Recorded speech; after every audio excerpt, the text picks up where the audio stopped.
C'est tellement génial de recevoir du nouveau matériel, on a tout de suite envie de l'essayer. Aujourd'hui, on va voir la nouvelle brosse Signal Pur Éclat. Salut à tous, bienvenue dans un nouveau tuto My Easy Care. Je suis content de vous retrouver comme à chaque fois. Je sais que certains vont me dire « Oui, mais j'ai déjà une brosse que je maîtrise bien, à quoi ça sert de la changer pour tout réapprendre ?» Je comprends vos réticences.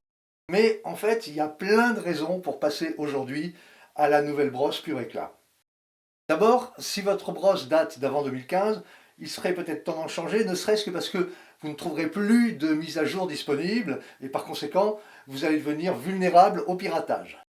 Ensuite, parce qu'on ne peut pas dénier à cette brosse, avec sa robe et son galbe attachant, un côté furieusement glamour. Enfin et surtout parce que vous allez vous apercevoir que les nouvelles générations de brosses n'ont plus rien à voir avec ce qui se faisait sur le marché il y a encore 5 ou 6 ans.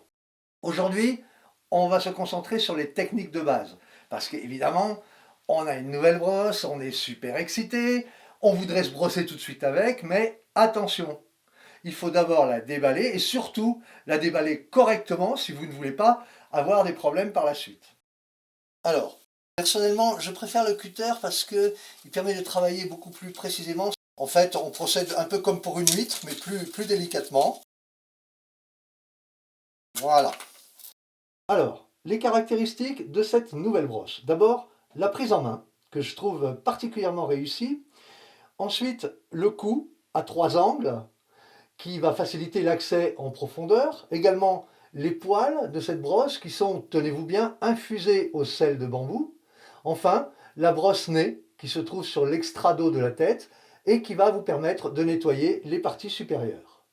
On conseille de commencer par une extrémité et d'aller progressivement jusqu'à l'autre extrémité.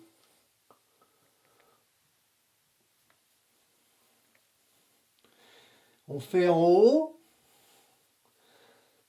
on fait en bas. Et alors, il faut surtout éviter les mouvements avant-arrière, hein. Ça crée des effets de cisaillement qui risquent d'abîmer les fibres. Et enfin, on finit avec la brosse nez pour la partie supérieure. Voilà, comme ceci. Donc, je vais vous montrer ça au ralenti.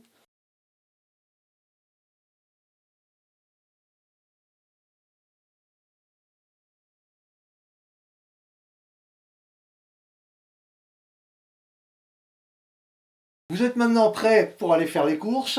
Quant à moi, je vous donne rendez-vous pour un très prochain tuto. Et en attendant, take care of you!